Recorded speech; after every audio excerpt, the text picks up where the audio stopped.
I think the idea that this is not a prequel, you know, it's not an origin story, it's an untold story. I think that people genuinely, I think, are going to come into this without really knowing what to expect. The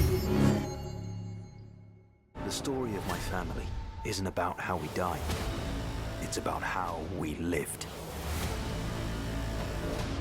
Now, David, I know you had worked on this idea for quite some time, but I always like to know how the creative minds come together. So while it was in development, then how did Cameron come into the piece so that you guys could work together and really make it the show that it's going to be?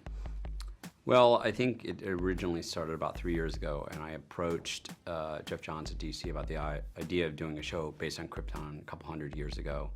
And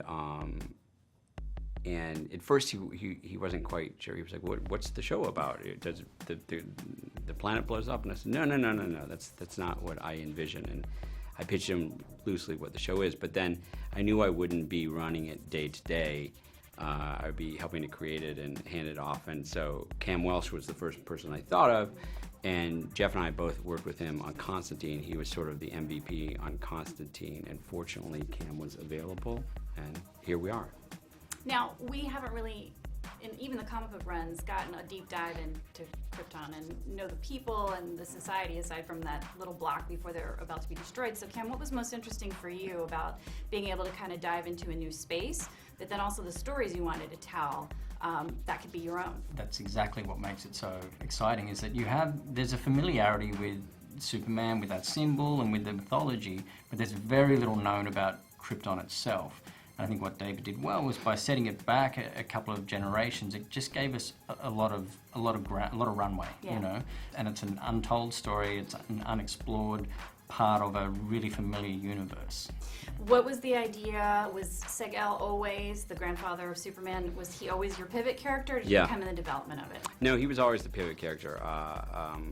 The first inclination was, okay, Jor-El, Superman's father, will be the lead character, but the reason why I wanted to use Seg was we do know, at least ostensibly, Jor-El's fate.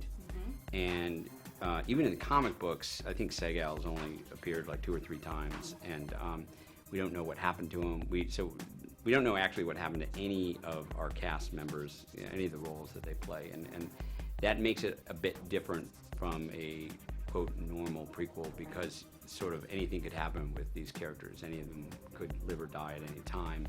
And the fact that we've got a time travel element, in fact, means that, you know, it's not even written in stone that in our show, Krypton will have the same fate. So, Cameron, what are the time travel elements? How far did you want to take it? How broad do you want to make it? Do you step over in your storytelling to allow even some one-offs where you may explore something and not take it into a full arc? What's the guidance for time travel? Well, I think it's been a perfect way into the world.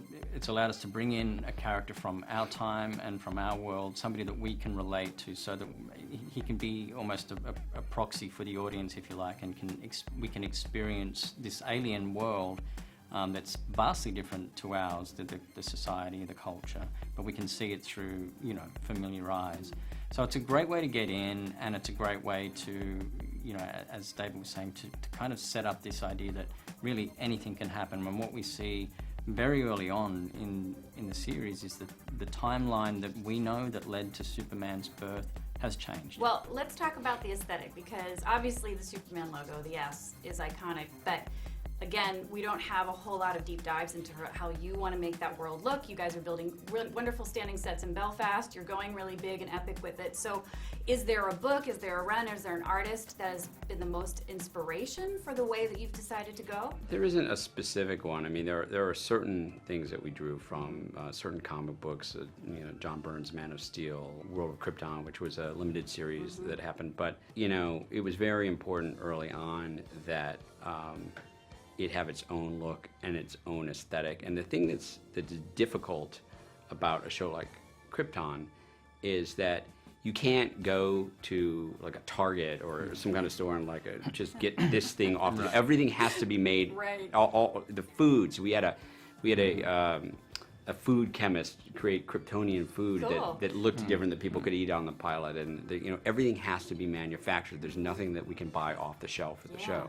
What's the thing that you're most excited to explore in the 10 hours that you're going to have? I think the idea that this is not a prequel, you know, it's not an origin story, it's an untold story. I think that people genuinely, I think, are going to come into this without really knowing what to expect, or if they do have expectations, we very quickly subvert those expectations. So that's one thing that's got me excited. But beyond that, I think it's the characters that we've created specifically for this show. There's a lot of, you know, DC characters that are going to come in that I think people will, you know, get excited about seeing, and they'll be excited about the way they're portrayed in our show.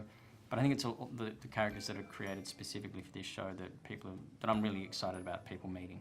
I also think it's interesting because it's, as much as it's an examination of that world and the L lineage, it's also an examination of the Zod lineage. And so there's a Romeo and Juliet aspect to this, because Lyta Zod, who's, you know, a member of the military guild, is somebody that Seg is romantically involved with, which I think immediately sort of sets it apart from, you know, traditional canon.